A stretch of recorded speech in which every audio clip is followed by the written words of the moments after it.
He was a broke farmer ready to give up, until his old horse began digging through the frozen ground and uncovered a secret that changed everything. The snow had swallowed everything Eli Warren once called his life, his farm, his family, his faith. When his grandfather's will left him a dead orchard and a dying horse, he thought it was just another cruel joke from fate.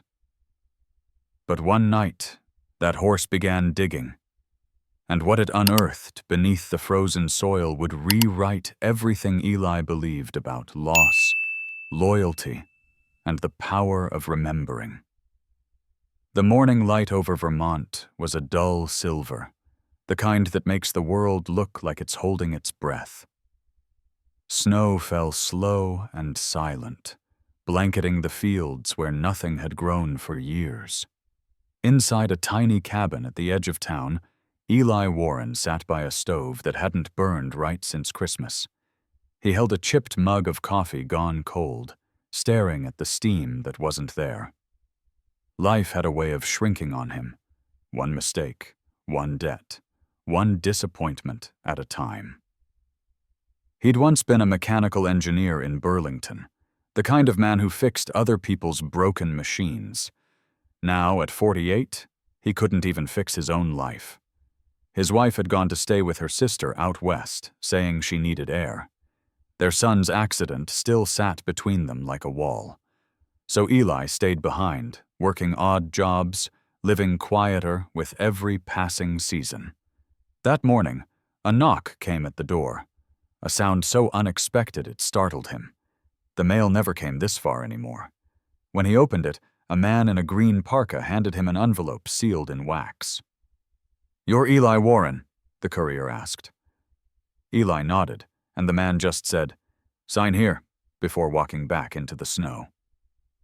The envelope was thick, yellowed with age. Across the front, written in ink that had bled slightly through time, were the words, "For Eli, when he's ready." The handwriting was unmistakable. His grandfather's. The old man had been gone for over 20 years. Eli stood there for a long moment before sitting at the table, the paper trembling slightly in his hands. Inside were two items, a folded legal document and a handwritten letter. The first line made his stomach drop. "To my grandson Eli, I leave the property known as Frost Hollow Orchard, including the remaining structures, and the Appaloosa horse named Comet." He read the line again, then looked out through the frost-blurred window. Vermont was still locked in winter, every color drowned in white. He remembered Frost Hollow vaguely, a stretch of valley his grandfather used to own before it went to ruin. No one had spoken of it in years. The second paper was a letter, written in that same steady, looping hand. "If you are reading this, Eli, it means the orchard has waited long enough. You may think there's nothing left, but not everything that dies stays dead. Listen to the land. Trust the horse." Eli exhaled a shaky laugh, part disbelief, part okay. Trust the horse? His grandfather had been a hard man, quiet, stubborn, the kind who believed emotions were for people who hadn't worked hard enough. To think of him writing something so strange, almost poetic, unsettled Eli. He folded the papers back into the envelope and leaned against the table.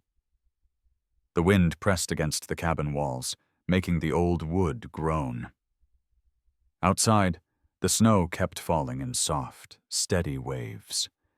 There wasn't much left for him here. No family, no steady work, no reason to stay.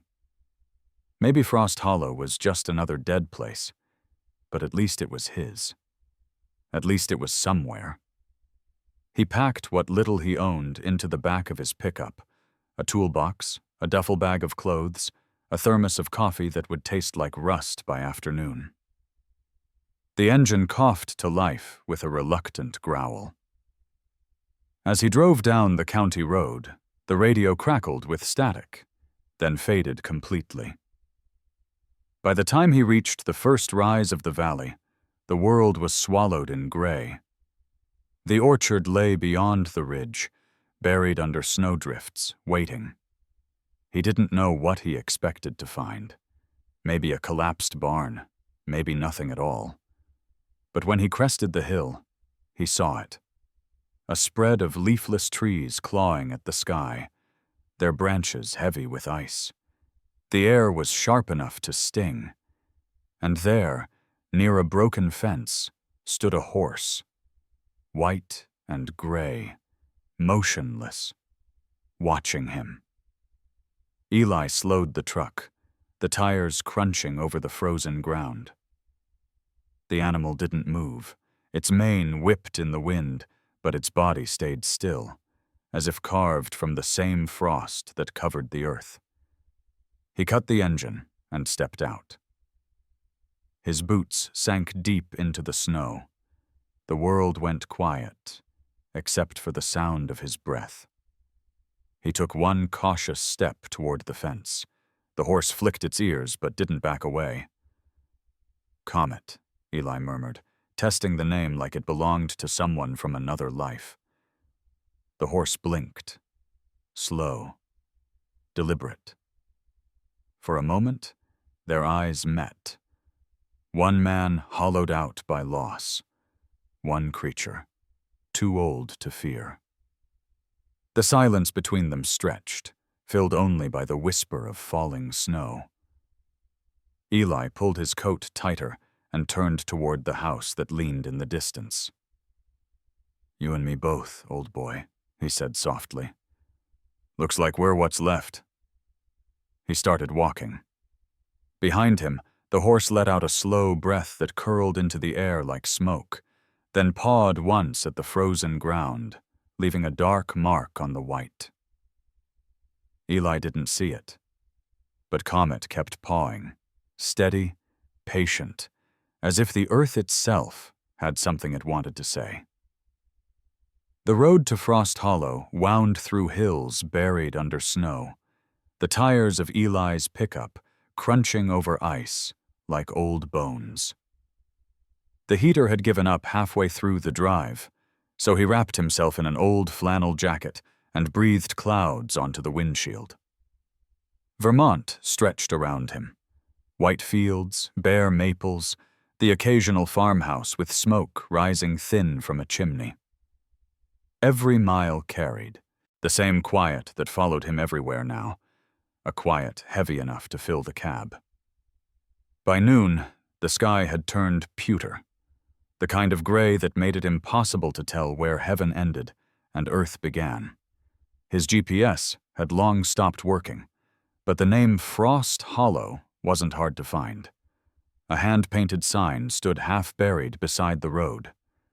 Warren Orchard, Eston 1947. The letters had faded, the paint peeled, but it was still there. His grandfather's name, outliving the man himself. Eli parked near what used to be the front gate. The gate hung crooked, its hinges rusted and twisted. The orchard spread beyond, a skeletal army of apple trees, each one scarred by time and winter. Their branches looked like arms reaching out for something long gone. The snow between them was untouched, no footprints, no tracks. The house sat on a small rise above the orchard. The roof sagged under snow, the porch half collapsed. A broken wind chime clinked weakly in the breeze, a tired echo of a life once lived. The smell of cold metal and old wood filled the air. Eli grabbed his duffel and walked toward the house, his boots sinking deep into drifts. The silence was total. Even the birds had gone elsewhere. He pushed open the warped door. It groaned like something alive. Inside was dim light, dust, and stillness.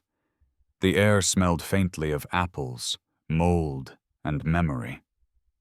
He lit the oil lamp he found by the doorway, its weak glow spilling across the floor.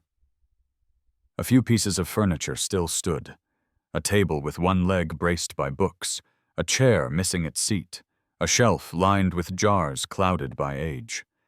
It felt like walking into someone's paused breath. He ran his hand along the mantel, finding an old photograph in a cracked frame. His grandfather beside a younger version of himself, a boy, maybe 8 or 9, holding the reins of a horse with spots like snow. Comet. He didn't remember that day, only the smell of apples and the sound of his grandfather's voice, rough but kind when no one else was around. A sound outside made him turn sharply.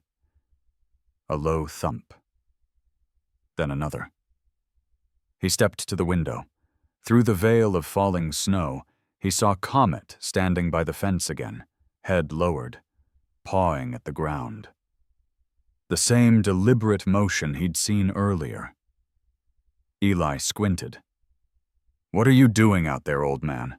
he muttered. Comet stopped, lifted his head, and stared back toward the house. Even from that distance, those dark eyes seemed to look straight through him. Eli turned from the window and went back to unpacking, but the sound continued. Slow, rhythmic, patient. Night fell early, as it always did in winter. He boiled water for instant coffee and sat near the cold stove, watching his breath hang in the air. The letter from his grandfather lay on the table beside the cup. He read the words again. Listen to the land. Trust the horse.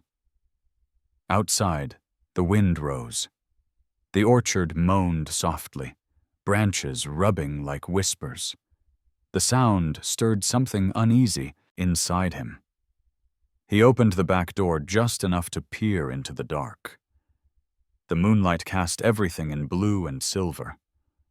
Comet stood exactly where he'd been all day, steam rising from his nostrils, eyes bright as coals in the dim light. He wasn't moving now, just watching the house, watching Eli. Eli stepped outside, boots crunching over the crusted snow. "You're persistent. I'll give you that."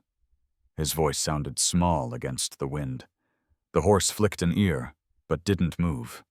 The world around them held still, the only sound the faint hiss of falling flakes. Eli stopped at the fence, close enough to see the frost clinging to Comet's lashes, the pale dapples across his neck. The animal's breath came slow, calm. He looked old, yes, but not defeated.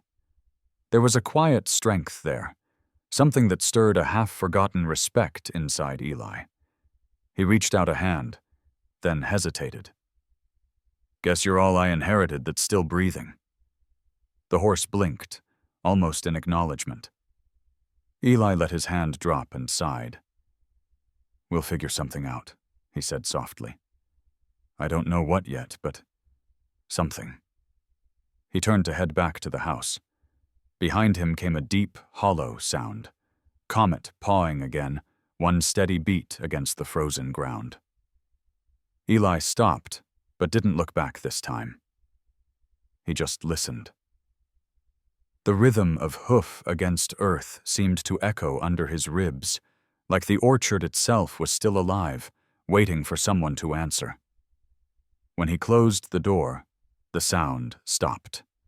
He sat on the edge of the bed upstairs, the room so cold his breath clouded in front of him. Through the cracked window, the orchard lay silent under the moonlight, trees bowed under frost. He didn't know it yet, but that night was the first time in years Eli had fallen asleep without the usual ache of hopelessness pressing on his chest. There was something else now, something he couldn't name. Maybe it was the pull of blood and soil. Maybe it was that strange letter. Or maybe, just maybe, it was the old horse standing guard outside, keeping watch over a man who had forgotten what it meant to belong anywhere at all. The mornings at Frost Hollow came gray and soundless, as though the whole valley was still asleep beneath the snow. Eli woke to that kind of silence, the kind that pressed against the walls, so deep it felt alive. He made coffee that tasted like tin and burned the edge of an old loaf of bread. The stove groaned, refusing to heat more than a few feet around it. He wrapped himself in his jacket and sat by the window, staring at the orchard. Comet stood where he always did, beside the broken fence. Snow had gathered along his back like a blanket. The horse didn't move much. He just watched the orchard, as if counting the trees one by one. Every so often, he pawed gently at the snow, clearing small circles of dark soil before returning to stillness. Eli found himself watching him longer than he meant to.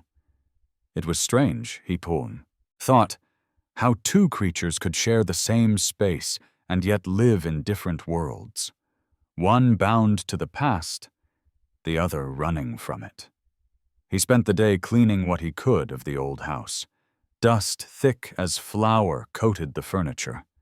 He uncovered a table still set with a cracked bowl and a single fork, as if someone had walked away mid-meal decades ago. Upstairs, the air smelled faintly of cedar and smoke. There was an old radio on the dresser. When he turned the knob, static filled the room. No stations, no music, just that low, steady hum, like the orchard itself was breathing. By late afternoon, the light began to fade, the valley filled with that strange blue half-dark that comes before nightfall. Eli stepped out onto the porch, mug in hand, steam curling into the cold. Comet lifted his head, ears twitching toward the sound of the cup clinking against the railing. "You don't say much, do you?" Eli muttered. His breath fogged in front of him. Comet didn't respond, of course. But there was something about the horse's calm that unsettled him. Not fear, just a feeling that the animal knew more than it should. Eli shook his head. "I'm talking to a horse now. Guess that's what happens when you run out of people." The wind stirred, carrying the scent of wood smoke and earth. It was faint, but real. He looked down the hill. The trees shifted slightly in the breeze, their branches whispering against one another. Somewhere deep in that orchard, something creaked, like a door swinging on rusted hinges. He told himself it was just the cold. When night came, it came fast. Eli lit the oil lamp again and sat by the table, rereading his grandfather's letter. The words, "trust the horse," lingered longer this time. He didn't believe in signs or ghosts, but he couldn't shake the thought of Comet out there in the dark. Around midnight, he heard it. The faint, steady scrape of hooves. Not the hard strike of impatience. This was slower, rhythmic, like digging. He rose, heart thumping. The sound came from near the barn. He pulled on his coat and stepped into the cold. The moon had broken through the clouds, lighting the orchard in silver. Comet stood near the fence, his head low, hoof carving slow lines through the snow. Eli stopped a few feet away. "You really don't rest, do you?" he whispered. The horse paused, looked at him, then went back to pawing. Beneath the disturbed snow, the ground was darker, almost black. Eli crouched down, touching the spot. The soil there felt softer, warmer somehow, even in the freezing air. It made no sense. He stood again, brushing snow from his knees. "All right," he said quietly. "You win. I'll listen." For the first time, Comet let out a sound. A deep exhale, almost like a sigh. Then he turned and walked a few steps toward the old barn, stopping as if to make sure Eli was following. Eli hesitated. The barn was just a shadow now. Roof sagging, doors barely hanging on. Still, he followed. Inside, the smell hit him first. Old hay, damp wood, and time. His flashlight beam slid across tools rusted beyond use, a saddle eaten by dust, and a row of hooks that once held bridles. He found an old feed bucket and half a bale of straw. The air was colder here, but it felt heavier too, thick with something like memory. Comet stepped in behind him, hooves thudding softly on the wooden floor. Eli turned, and for a moment the two simply looked at each other. The man and the horse, both standing in a place that belonged to neither anymore. He set the bucket down. "You can stay here if you want," he murmured. "Seems warmer than out there." Comet moved to a corner, his body folding gently as he lay down on the straw. Eli leaned against a post, flashlight resting on a beam. The silence that followed wasn't empty. It was the kind of quiet that fills a space with something unspoken. He didn't know why, but he spoke softly, like to a friend he hadn't seen in years. "I used to think places like this died when people left. But maybe they don't. Maybe they just wait for someone dumb enough to come back." Comet flicked an ear but didn't move. Eli smiled faintly. "Yeah, guess that's me." He stayed there longer than he meant to, just listening, to the wind outside, the creak of the barn, the slow breathing of the horse beside him. For the first time since he'd arrived, the silence didn't feel like an enemy. It felt like the start of something trying to speak. When he finally went back to the house, dawn was already bleeding into the edges of the sky. The air smelled faintly of thawing earth. He paused at the door, glancing back. Comet stood again, watching him, the light catching in his eyes. Eli nodded once. "I'll see you in the morning," he said, not realizing the morning had already come. And somewhere beneath that frozen orchard, something shifted. Small, deep, alive. The days in Frost Hollow began to bleed together. Gray mornings, blue afternoons, and nights so still Eli could hear his own heartbeat. He spent his hours patching leaks in the roof, mending the porch, and trying to keep the cold from swallowing the house whole. Every evening, he'd find himself glancing toward the barn, half expecting to see movement. Comet always appeared right before dusk, like clockwork, standing in the same spot by the fence. It was strange how quickly he had come to depend on that sight, though he wouldn't admit it aloud. On the fourth morning, a sound broke the rhythm of solitude. A knock. Soft, but certain. Eli froze, the coffee pot in his hand trembling slightly. He hadn't heard another human voice since he'd arrived. When he opened the door, a woman stood there, wrapped in a wool coat the color of rust, her gray hair escaping from beneath a knitted hat. Her cheeks were wind-burned, but her eyes were sharp, bright as flint. "Morning," she said, her voice steady and warm. "You must be Eli Warren," he hesitated before nodding. "That's me." "I'm Mara Bennett. I live just over the ridge." She held up a basket covered with a cloth. "Figured you could use some company, and maybe something that didn't come out of a can." Eli stepped aside awkwardly. "Well, come in then." The scent of baked apples filled the air as she set the basket on the table. She moved through the house like someone revisiting an old photograph, eyes scanning every corner, pausing at the mantel where the cracked picture frame sat. "I used to visit your grandfather," she said softly. "Brought him bread in the winters, helped tend the orchard when the trees still gave fruit. Hard to believe that was nearly 20 years ago." Eli poured 2 cups of coffee and slid one toward her. I didn't know anyone still remembered him. Oh, people remember, she said, wrapping her hands around the mug. They just don't talk about him much. He wasn't easy to know. Eli smiled faintly. That part sounds familiar. They sat in silence for a while, listening to the stove tick as it cooled. Finally, Mara glanced toward the window. You've seen the horse, I suppose? He followed her gaze. Comet stood in the distance, his shape blurred by the falling snow. He was here when I arrived. Haven't decided what to do with him yet. Mara tilted her head. Do with him? You don't do anything with a horse like that. You listen. Eli frowned. Listen? She leaned forward, lowering her voice as if sharing a secret. Your grandfather used to say that Comet carried more sense than most men he'd met.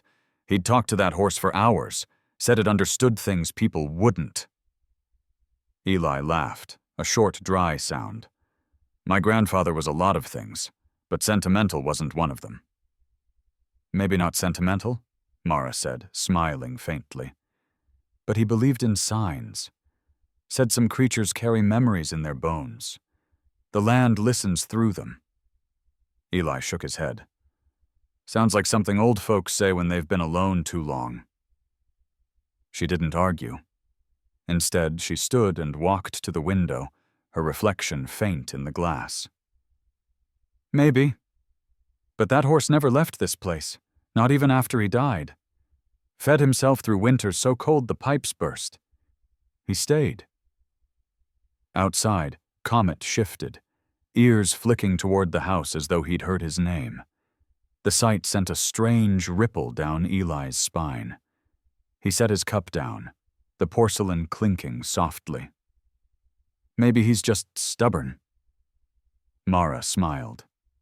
Stubbornness can be loyalty in disguise. They stepped out onto the porch together.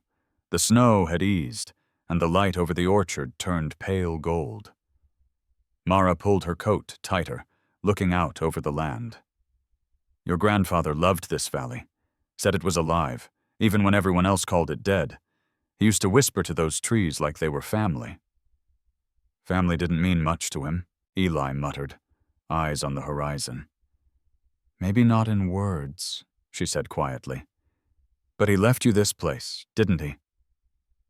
He didn't answer. Instead, he looked toward Comet again. The horse was watching them, as if measuring their conversation.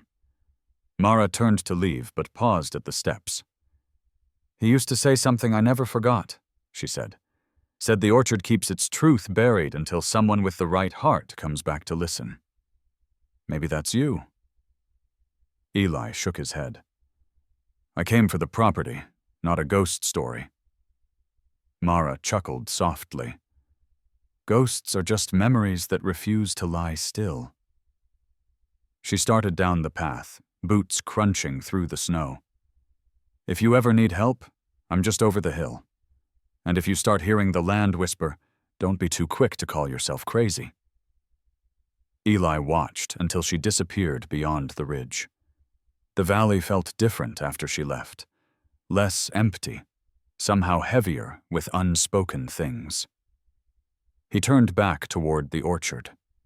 Comet hadn't moved, but his ears were tilted forward, his breath curling into the cold.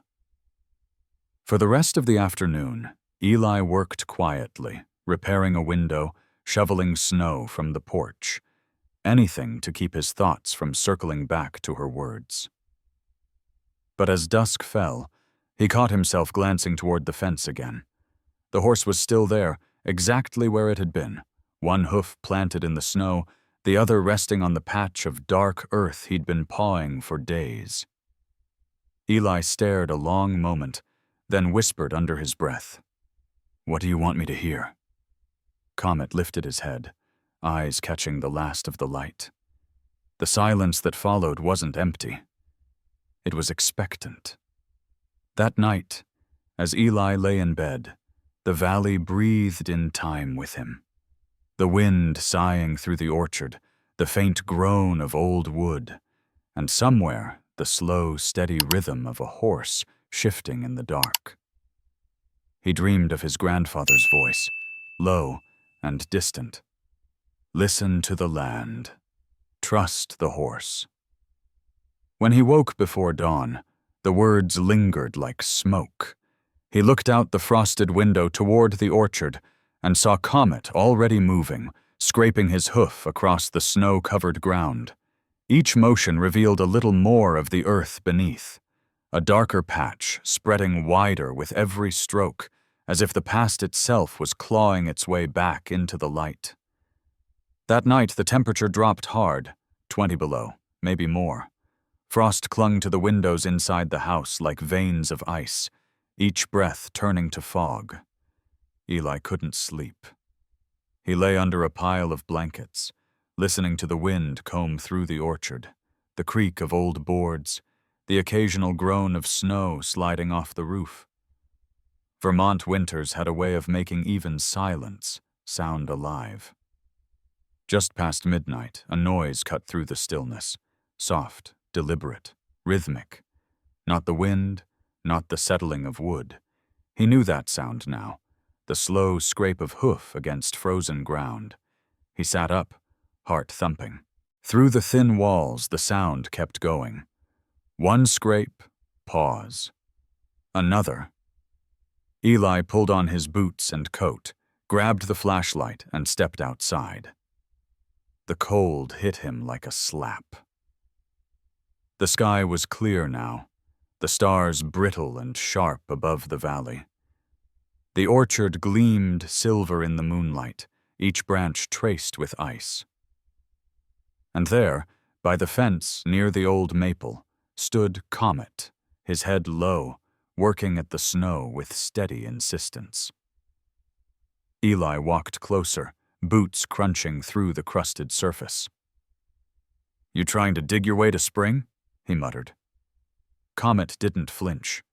His breath rose in white clouds as he pawed again, exposing a patch of dark earth. The movement was oddly focused, too patient, too precise for a restless animal. Eli aimed the flashlight, watching the ground glisten where the ice had cracked. "What are you looking for?" he asked softly. The beam of light caught the horse's eyes for a second. They didn't shine like an animal's. They reflected like polished stone, dark and deep. Eli felt something stir inside him, a mix of unease and curiosity. He crouched down and ran his glove through the loosened snow. The top layer was cold, but underneath the dirt was damp, warmer than it should have been. He frowned, brushing away more until his hand hit something solid. A flat surface, wood maybe, just under the soil. His breath caught. "Well, that's new." Comet let out a low nicker, soft but insistent. Eli looked up, half expecting the horse to step closer, but he stayed still, watching. The beam of the flashlight trembled in Eli's hand. "All right," he said, his voice low. "We'll see what's under here tomorrow. You win." He stood, his knees stiff from the cold, and patted the horse's shoulder. The fur felt coarse and warm under his glove. "Whatever this is, you sure act like it matters." Back inside, Eli set the flashlight on the table and poured himself another cup of coffee, though it was more habit than thirst. He sat in the lamplight staring at the steam, replaying the sound of the hooves, the patch of earth, that strange warmth beneath the frost. Outside, the wind began again, but softer this time, almost rhythmic, like the orchard itself was breathing in sync with the horse. He thought of Mara's words. "The land keeps its truth buried until someone with the right heart comes back to listen." He wasn't sure he had the right heart for anything anymore, but that spot in the snow had awakened something he hadn't felt in years. Curiosity. Maybe even hope. By morning, the world had turned white again. Snow covered the valley like a clean sheet, erasing all traces of the night. Eli stepped outside with a shovel, boots sinking deep into drifts. The cold stung his lungs, but the sun glinted bright off the frost. Comet stood near the fence, motionless, waiting. "Looks like you've been busy," Eli said, eyeing the spot half buried again. He walked to it, brushed the snow aside, with his boot. Beneath the new layer, he could still see where the ground had been disturbed. The memory of that warmth came back to him. He began to dig. It was slow work. The topsoil was hard as rock, but after several minutes, it softened, turning damp. Steam rose faintly where the shovel broke through. Eli stopped, breathing hard. How the hell? He crouched down and brushed with his gloves. There was definitely wood there. Thin planks, edges worn smooth with age. He tapped lightly. It sounded hollow. Old root cellar, maybe? Comet snorted, shifting his weight. The sound made Eli pause. He pressed a little harder. The board creaked. Whatever it was, it had been there a long time. He could almost imagine his grandfather standing in the same spot, burying something worth remembering, or hiding. He leaned on the shovel, watching the horse. "You trying to tell me something?" Comet blinked slowly, his breath rising steady and calm. The wind swept through the orchard again, setting the branches to whispering. For a long moment, Eli felt caught between two worlds, one where logic ruled, and one where the past breathed just under the surface. He filled the hole back in, tamping the snow flat. "Tomorrow," he said, more to himself than to the horse. "We'll see it proper in daylight." The rest of the day passed in quiet work. He cleared snow off the roof, fixed a hinge on the barn door, anything to keep from thinking too much. But by dusk, his eyes kept drifting back toward that patch of earth. That night, the dream came. He saw his grandfather again, standing in the orchard under a spring sky, the trees heavy with blossoms. The old man's hand rested on Comet's neck, and he was saying something, but the words were muffled by wind. Then the blossoms began to fall, turning to snow before they hit the ground. The old man looked at him, lips moving. "Listen." Eli woke with a start, the words still ringing in his ears. The lamp had burned low. He pushed up from the chair, went to the window. Outside, the moonlight spilled across the orchard. Comet was there, head lowered, standing exactly where he'd been digging. For a long time, Eli watched in silence. The snow glittered, faint steam curling from that same patch of earth. He didn't understand how, but he knew this. Whatever was buried there wasn't meant to stay hidden. He whispered into the glass, "I'll listen." The horse lifted his head, eyes bright even in the distance, and for the briefest heartbeat, Eli thought he saw the animal nod. The thaw came quietly, like forgiveness sneaking into a room that had been locked for too long. One morning, Eli woke to the sound of dripping, slow, deliberate drops falling from the roof's edge. The world outside his window glimmered, caught halfway between winter and spring. Patches of dark soil peeked through the snow, and thin streams of meltwater traced the orchard's gentle slopes. He knew exactly where to go before. His boots even hit the floor. The patch of ground Comet had pawed at for days lay near the old maple, now soft under the warming sun. Eli grabbed a spade, wiped the condensation off his window, and saw Comet already standing there, motionless, watching. The horse looked older in the daylight, more bone than muscle, his coat shedding in uneven tufts. Yet his eyes still burned with that calm, steady purpose. Eli trudged through the slush, each step sinking with a wet sigh. The air smelled different now, not just cold and wood smoke, but alive. Thawed soil, damp bark, something faintly sweet underneath it all. When he reached the spot, the ground was no longer sealed shut. He planted the spade and leaned his weight into it. The frozen layer cracked open with a sound like breaking glass. It didn't take long. Beneath the first few inches of soil, his shovel hit wood again. He dug carefully, fingers numb and trembling. A box appeared, small and square, the corners eaten by rust. He brushed away the mud, then lifted it free. The lid creaked as he pried it open. Inside lay a folded piece of oil-stained cloth. Wrapped within was a letter, the paper stiff but intact.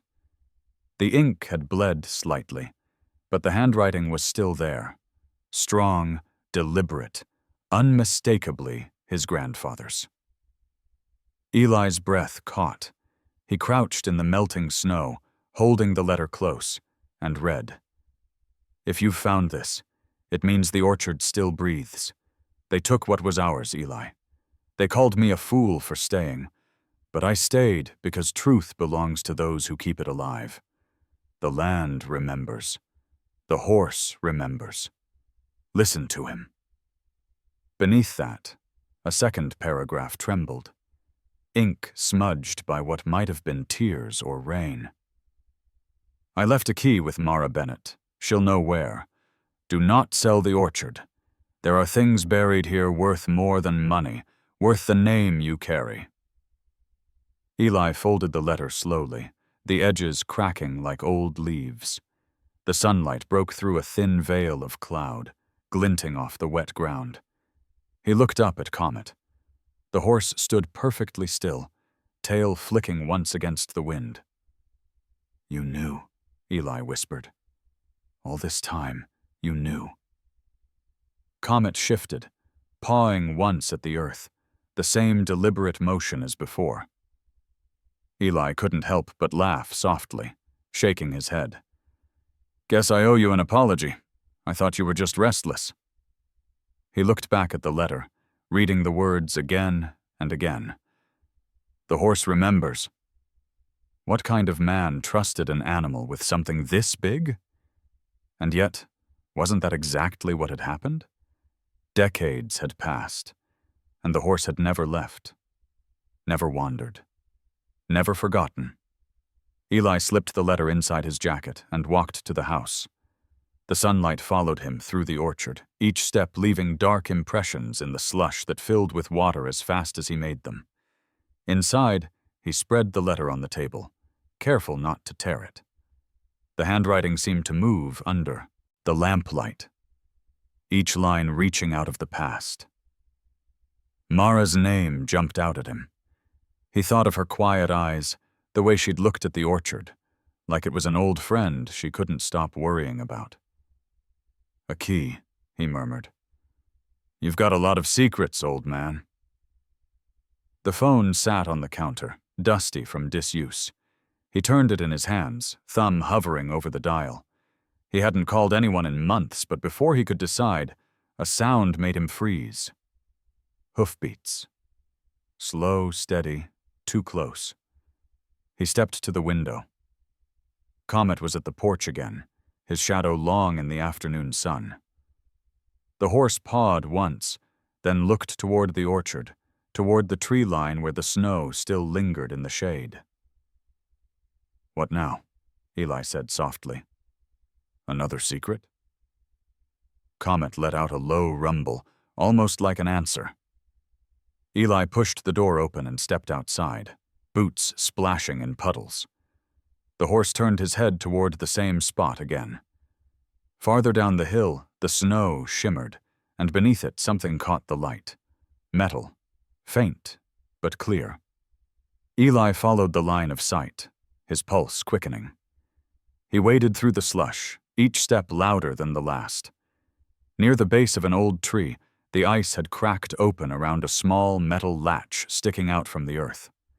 He crouched, brushed it with his glove, and felt the shape of a handle buried in frozen soil. A root cellar, maybe. Or something older. He stood there a long time, wind biting at his face, before straightening up. "All right, Comet," he said. "We'll dig it out when the ground's ready." The horse lowered his head, ears twitching once, then turned and walked back toward the barn. Eli watched him go, the weight of the letter heavy in his pocket. He thought of his grandfather's words, "The land remembers." Maybe it did. Maybe it had been waiting all this time, too stubborn to let the truth rot away. That evening, Mara arrived, her boots caked with mud from the thaw. "You look like you've seen a ghost," she said, stepping inside. "Something like that," Eli replied, handing her the letter. She read it in silence, lips moving slightly as she traced the words. When she reached the part about the key, she went still. Her eyes glistened. "He told me once," she whispered. "Said I'd know when to give it back." She reached into her coat pocket and pulled out a small brass key, dull with age. She set it on the table beside the letter. "Your grandfather was a strange man, Eli, but he kept his promises, even to a horse." Outside, the last of the snow melted from the roof, dripping like a ticking clock. The orchard glowed faintly under the fading sun, a mix of mud, ice, and possibility. Eli stared out the window, feeling something shift deep in his chest. "Tomorrow," he said quietly, "we'll see what he left behind." Comet stood by the barn, his silhouette framed by gold light. The breeze lifted his mane, and for a heartbeat, Eli could swear the animal nodded again, like a sentry finally relieved of duty. Morning came slow and gray, the sky hanging low enough to touch. Eli sat at the kitchen table, the brass key turning over and over between his fingers. It was small, unremarkable, something that could easily be mistaken for a drawer lock, but it carried weight, the kind that settled behind the ribs. Mara had left early, saying only, "You'll know when to use it." He stared at the letter again, his grandfather's words swimming in his mind. "Do not sell the orchard." What could possibly be hidden here that was worth all this secrecy? Truth, he thought, then laughed quietly to himself. Truth doesn't pay bills. Truth doesn't fix roofs or keep the lights on. By mid-morning, he was standing in the town office, the smell of old paper and floor polish heavy in the air. The clerk behind the counter, a man with slicked hair and a tie too tight for his neck, looked up from his monitor. "Help you?" Eli placed the letter and key on the counter. "I'm looking for any property records connected to my grandfather, Samuel Warren. Frost Hollow Orchard. There should be." He hesitated. "Something about land transfers. Maybe disputes." The clerk adjusted his glasses, squinting at the papers. "That's going back a ways. Most of that's been digitized or tossed. Can you check?" He sighed and tapped the keyboard. The fluorescent light above them buzzed faintly, a sound that made Eli's temples ache. After a few minutes, the clerk frowned. "Nothing here about disputes. The property's been dormant since the 80s. Taxes unpaid, but nobody bothered to seize it. Honestly, I'm surprised it's still in your family name." Eli nodded slowly. "Thanks." He left with more questions than answers. Outside, the air was cold and sharp, smelling faintly of thawed mud. He stopped by the hardware store for kerosene and a coil of rope, but even there he couldn't shake the feeling of being watched. People glanced his way, the way small towns always do when someone new, or someone forgotten, shows up again. Back at Frost Hollow, The sky darkened early, a soft drizzle turning the dirt road into muck. He dropped his supplies on the porch and stood there, listening to the steady patter of rain. Comet grazed quietly near the fence, his coat darkened to a deep gray. For the first time, Eli noticed how thin he'd gotten, ribs faintly visible beneath the skin. "You and me both," Eli murmured. He carried a bucket of feed to the barn, setting it down near the stall. Comet followed without needing to be led. The rhythmic sound of chewing filled the space, oddly soothing. Eli leaned against a post, running a hand over his face. "You know, old man," he said softly, "maybe I've been wasting my time. Maybe this place doesn't want saving." The horse lifted his head, eyes catching the dim light from the hanging bulb. He exhaled through his nose, a sound that came close to a sigh. Eli laughed bitterly. "Yeah, that's what everyone says. Listen to the horse. But what if the horse is wrong?" He walked to the door, rain dripping from the eaves. Beyond the orchard, fog gathered thick among the trees. For a moment, he thought he saw something move, a figure, maybe, dark against the pale mist. His heart quickened. "Mara?" he called out, but there was no answer. Only the soft crack of branches shifting under water's weight. He went back inside, but the unease stayed. He sat near the stove, the key and letter spread out on the table. He wanted to believe there was a reason for all this, but the practical part of him, the part that had survived failure and debt and loss, whispered otherwise. Maybe his grandfather's mind had gone. Maybe this was just a relic of old guilt and loneliness. The storm outside thickened, rain turning to sleet. Every sound grew sharper. The ticking of the stove, the hiss of wind through the cracks, the faint stamping of Comet's hooves outside. Eli pressed his hands against his forehead. "I'm talking to ghosts and listening to horses," he muttered. "Maybe I really am losing it." He didn't notice the light flicker until the room dimmed. A draft swept through the house, rattling the loose panes in the window. He looked up sharply. From the corner of his eye, movement, the letter lifting slightly off the table, caught in the draft. It drifted to the floor, landing face up near his boots. The inked words, "Trust the horse," stared back at him. He closed his eyes, exhaling hard. "All right," he whispered. "If this is madness, I'll see it through." When the storm finally eased, he stepped outside. The air was sharp and cold again, the ground slick with ice. The moon broke through a patch of clouds, casting a pale glow over the orchard. Comet stood near the old tree, head raised, ears pricked forward. Eli walked toward him, boots slipping on the frozen ruts. "You've got my attention now," he said. The horse pawed once at the ground, then looked toward the far end of the orchard, where the hill sloped down toward the stream. Eli followed the gaze.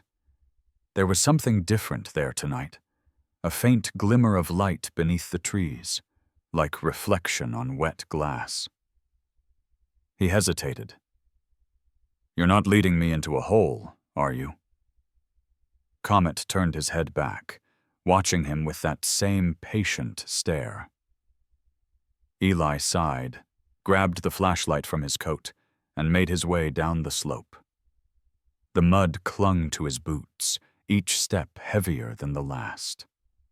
The air smelled of iron and wet roots. Near the stream, he found it. A patch of ground free from ice, despite the cold. The soil there was dark, soft, freshly disturbed. He knelt, running a hand across it. The earth was warm again. Beneath it, something solid pressed back, metal, smooth, flat. He sat back on his heels, heart hammering. "All right," he whispered. "Tomorrow we find out." As he rose, the beam of his flashlight caught Comet standing on the ridge above him, still, statuesque, the wind pulling at his mane. Eli looked up and called out, voice trembling but steady. "What are you, huh? My guide or my ghost?" The horse didn't move. By the time Eli returned to the house, the moon was high, and the storm had blown clear. He closed the door, leaned against it, and let the weight of exhaustion settle over him. On the table, the brass key caught a shard of moonlight, glinting like an eye. He poured a last cup of coffee, took a slow sip, and glanced toward the orchard one more time. The valley was silent again, but not empty. Somewhere in that stillness, he swore he could hear breathing, the slow rhythm of the horse, steady and certain, like the heartbeat of the land itself. When the thaw finally came in full, it came with sound. The steady drip of melting ice from the eaves, the low gurgle of water rushing beneath the orchard's crusted surface. For the first time in months, color returned to Frost Hollow. The snow retreated into the shaded gullies, and the ground softened enough to swallow footprints whole. The air held the faint scent of moss and thawed soil, the promise of another season that might or might not forgive what came before. Eli stood at the window, mug in hand, watching the mist crawl through the orchard like a living thing. Comet was out there again, a lone figure among the trees, head bent as though in prayer. The old horse had been restless all morning, pacing the fence line, stopping every so often to paw the ground, as if testing the earth's readiness. Eli could feel that same tension in his own bones, the pull toward something unfinished. He pulled on his jacket, slipped the brass key into his pocket, and stepped outside. The mud sucked at his boots, the thawing land reluctant to release him. When he reached the fence, Comet turned his head, ears flicking forward. "Yeah," Eli muttered. "I know. It's time." They crossed the orchard together, the man and the horse moving in a strange kind of rhythm. The spot down near the stream looked different now, darker, more alive. Eli dropped to his knees and began to dig. The soil came apart easily under his hands, wet and heavy, filling the air with the smell of iron and decay. After a few minutes, his fingers brushed something solid again. He cleared the dirt away, revealing the edge of a metal box. Larger than the first one, the hinges sealed with rust.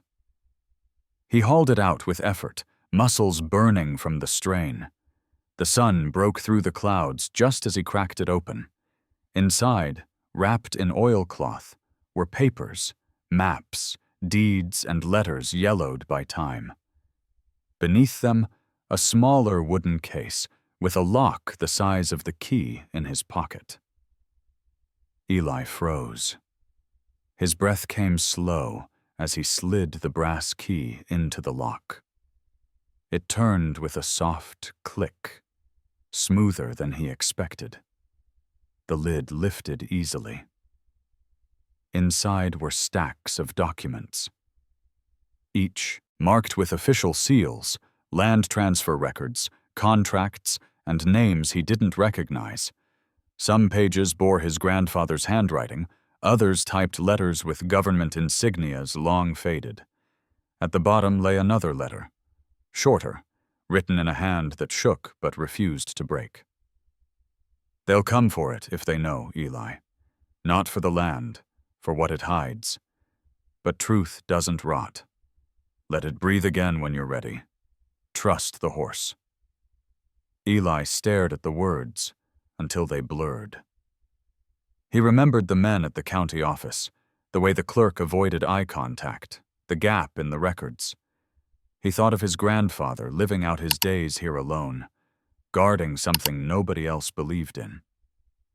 He sat back in the mud, the box resting against his knees, and looked up at Comet. The horse stood still, watching him with that same patient intensity. "You've been keeping watch all this time," Eli said softly. "For him. For this." Comet pawed the earth once, the motion deliberate. Eli smiled faintly. "All right, you win again." He carried the box back toward the house, the wind pushing against his back like a hand. Mara was waiting on the porch when he arrived, her coat dusted with rain. "You found it," she said before he spoke. He nodded, setting the box on the table between them. "It's not just about the orchard. There's something bigger. Documents, letters, proof of something he was hiding." Mara touched the papers gently, tracing the seal with a trembling finger. "He said he'd been wronged, that people took what didn't belong to them, but I never knew it was this." Eli leaned against the railing, eyes on the trees. "He wrote that they'd come for it, that I should protect it." Mara looked at him, her expression sharp.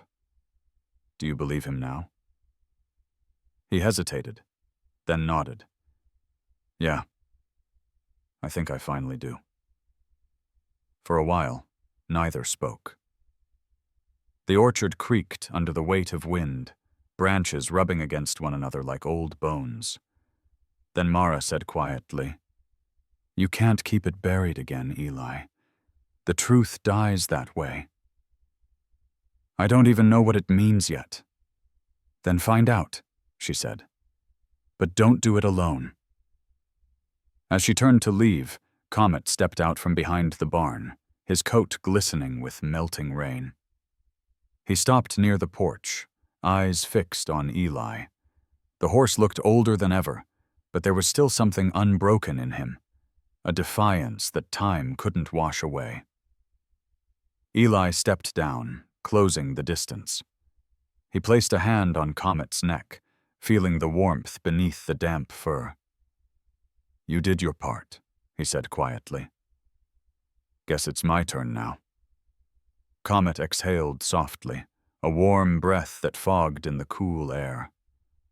For a long moment, man and horse stood together while the thawing wind swept through the valley, carrying away the last remnants of winter. That night, Eli spread the papers across the kitchen table. The lamp threw long shadows over the floor as he read line after line, transactions, signatures, corporate seals that hinted at something buried deeper than land disputes. His grandfather had been right. Something had been stolen here. But as he turned the last page, another sound rose through the walls, a steady, rhythmic thud. Comet, pawing the ground again outside, not frantic this time, but deliberate. It was a sound of completion, of a message delivered. Eli smiled faintly. "I hear you," he whispered. He didn't know what the coming days would bring, what the documents meant, or why they had been hidden. But for the first time since stepping foot on this land, he didn't feel lost. The orchard was no longer silent. It was awake, whispering through the thaw. He stood by the window, watching the rain fade into mist. Comet stood in the half-light, unmoving, as if guarding the valley one last time. "Rest easy, old boy," Eli said. "You kept your promise." Outside, the earth glistened under the moon, breathing steam into the cold night air, alive again. By the time the first crocus pushed through the thawed soil, the valley had changed. The air no longer carried the bite of winter, but the soft murmur of something waking. Frost Hollow was no longer white and lifeless. It breathed again. The orchard, once a graveyard of trees, now shimmered with new buds, hesitant but alive. Eli stood on the porch, his hands wrapped around a cup of hot coffee, watching the morning mist drift between the branches. For the first time, he wasn't just watching for what was gone. He was seeing what might still be saved. Comet grazed in the meadow below, slower than before, his steps stiff from age but steady. The rhythm of his breathing matched the faint rustle of the orchard, a pulse shared between man, animal, and land. The discovery of his grandfather's box had changed more than his understanding of the past. It had changed how he saw everything. He had spent days reading through the papers, piecing together a puzzle his grandfather had left behind. The documents revealed that the orchard had once been part of a larger agricultural project, a research initiative tied to companies that had long since folded, absorbed by bigger names with cleaner reputations. Somewhere along the way, his grandfather had realized the land was being used for more than farming. Experiments, soil manipulation, trade secrets buried in plain sight. He had tried to expose it, and when no one listened, he buried the truth here instead. Now, standing in the crisp spring air, Eli realized that perhaps the orchard's rebirth wasn't just nature's doing. It was the land remembering, healing from the harm men had done. Mara arrived just after sunrise, her old truck rattling up the drive. She stepped out with a thermos and 2 mugs, her eyes squinting against the morning light. "It's coming back," she said, looking over the orchard. "Never thought I'd see it bloom again." "Neither did I," Eli said, quietly. "Guess it just needed someone to stop running." They walked down to the lowest row of trees. The branches were slick with dew, the first blossoms unfurling like shy confessions. Eli reached up, touched one petal between his fingers. "He must have known," he murmured. Mara nodded. "Your grandfather used to say the orchard wasn't just soil and trees. Said it was memory, that every spring it tried again, no matter how hard the winter." She smiled faintly. "He said Comet was the heart of it all. The last keeper." Eli looked toward the horse, grazing quietly beyond the fence. "He's tired," Eli said softly. "So are you," Mara replied. They spent the morning working, pruning the dead limbs, stacking fallen branches, clearing the ground where the grass had grown wild. The sun climbed higher, spilling gold across the valley. Birds returned, one by one, their calls stitching the silence back into music. As the day wore on, Eli felt something he hadn't in years: peace, not the hollow kind that comes from giving up, but the solid, earned kind that comes from staying. The orchard had become more than inheritance. It was purpose.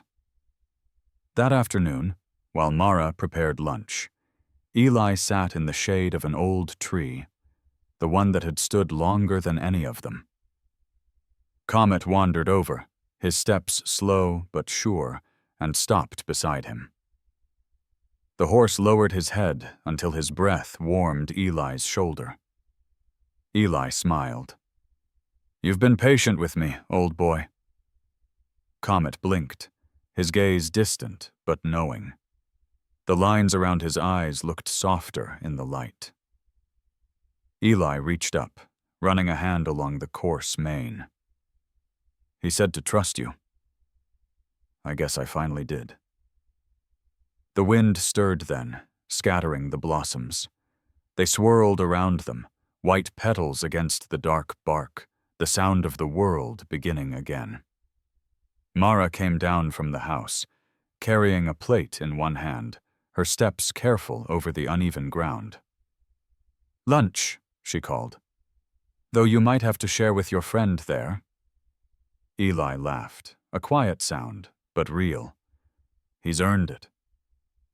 They sat on the grass together, sharing food, the warmth of the sun sinking into their skin. Between bites, Mara said, "You ever think maybe you were meant to come back?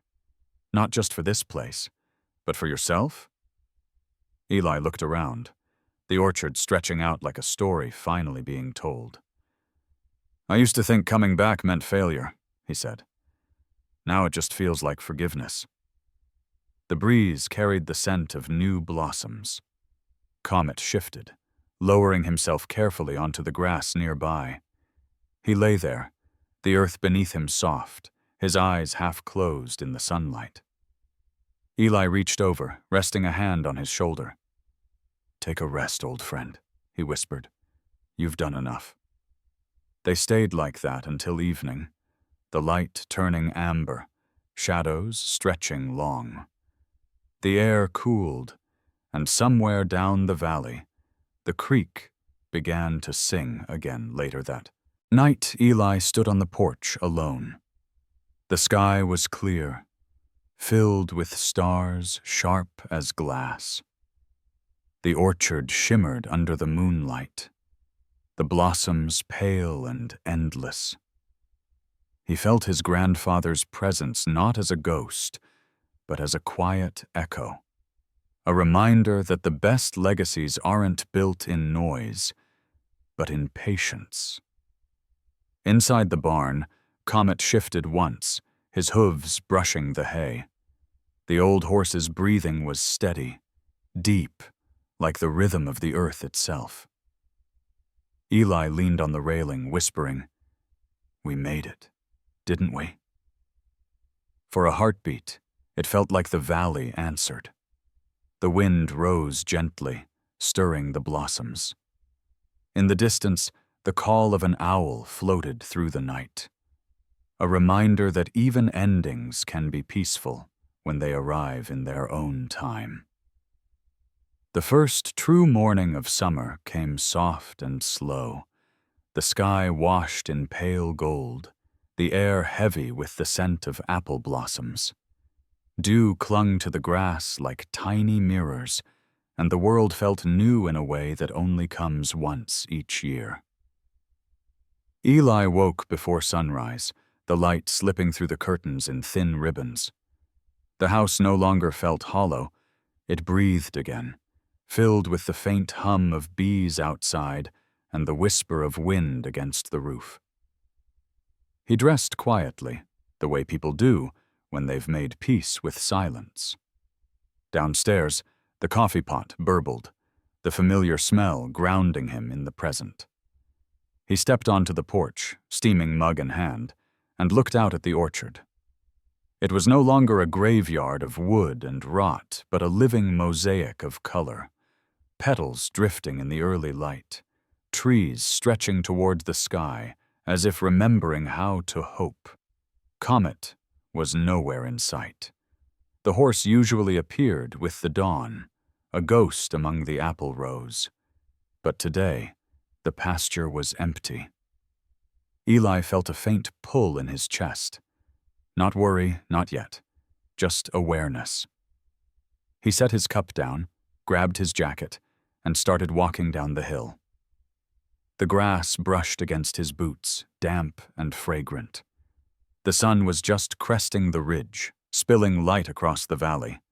Halfway through the orchard, he saw him. Comet lay near the oldest tree, the one that had watched generations of Warrens come and go. The horse's body was still, his head resting on the soft grass. Eli stopped, the world narrowing to a single breath. He approached slowly, as if afraid that sound itself might shatter what was left of the morning. When he knelt beside the horse, he knew. The chest that had risen and fallen for so many winters was still now, the warmth fading from the air around him. The eyes, once sharp and deep as river stone, were closed. The earth beneath him was pressed smooth, as though even the land had bowed to honor his passing. Eli sat there a long while, his hands resting on the old horse's neck. The fur felt cool, coarse, but somehow still alive in memory. "You waited," he whispered, voice rough. "You saw it through." He didn't cry. Not right away. Instead, he listened. The sound of wind moving through the branches, the distant trickle of water down the hill, the quiet hum of bees at work. It all felt connected, as though the valley itself was breathing a long sigh of relief. Later that morning, Mara arrived. She didn't need to ask what had happened. The look on Eli's face said everything. She brought an old wool blanket, and together they covered Comet's body. "He found his rest where he belonged," she said softly. "That's all any of us can ask for." Eli nodded, unable to speak. They dug a resting place under the old tree, the same one where his grandfather had once stood with this horse, years before he was born. The soil came up dark and rich, the smell of life rising with every shovelful. When they were done, they laid Comet to rest, the sunlight spilling through the branches like a blessing. Mara placed a small wooden carving, a horse, rough-hewn and simple, at the base of the tree. "He remembered everything," she murmured. "Every season, every promise." After she left, Eli stayed. The shadows shifted around him as the day wore on, turning gold, then amber.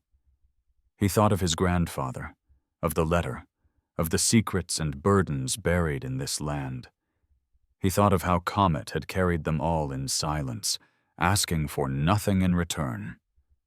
And he thought of how, somehow, that silent loyalty had saved not just the orchard, but him. As dusk came, Eli walked the orchard one last time.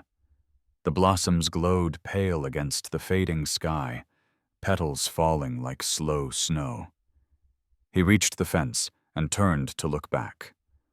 The house, the trees, the ridge, they were no longer just scenery. They were memory made visible. He whispered, "You did good, old friend. You kept us all honest." That night, he couldn't sleep. The house felt both full and hollow, filled with echoes of hooves and the low, steady breath that had become his anchor through the long winter. He lit a lamp and went to the desk. The documents, the maps, the letters, all the remnants of his grandfather's secret, still lay there. But for the first time, he didn't feel the urge to dig deeper. The truth had already done what it was meant to do. It had brought things back to life. He opened a blank notebook and began to write. Not about conspiracies or ownership, but about what had happened here, what he'd learned. About loss, and waiting, and the strange kind of grace that comes when you stop trying to escape what's yours to carry. The words came slow but sure, each one a quiet confession to the land that had never stopped listening. Weeks passed. The orchard flourished, bees heavy with pollen, the air alive with sound. Mara visited often, bringing food and stories. Sometimes neighbors stopped by, curious about the man who had come back from nowhere and revived the land everyone had forgotten. Eli didn't tell them everything. He just said, "It was always alive. It just needed someone to believe it." When summer deepened, the first apples began to show, small, green, hard as stone, but real. He plucked one, turned it in his palm, then bit into it. The taste was sharp, clean, honest. It reminded him of his childhood, of the orchard before it fell quiet. He smiled, standing beneath the wide blue sky. Before going back inside, he stopped under the old tree one last time. The grass there had grown thick and bright, swaying gently in the wind. He rested his hand on the rough bark. "Rest easy," he said. "I'll take it from here." A gust of wind passed through the orchard then, scattering petals and leaves, and for just a moment, in the whisper of the branches, he thought he heard hooves again, steady, measured, moving somewhere far beyond the ridge. He closed his eyes and let the sound fade. The valley was quiet again, but it was no longer empty. It was full, with memory, with promise, with the spirit of an old horse who had never once forgotten his purpose. And as the night settled over Frost Hollow, the orchard seemed to glow faintly under the moon, alive with everything that had been loved enough to endure. If this story touched your heart, tell me what you felt down in the comments. Do you believe a horse can remember love, even after everyone else forgets? Tap that like button if you did, and make sure to subscribe, because the next story might just remind you of something you thought you'd lost.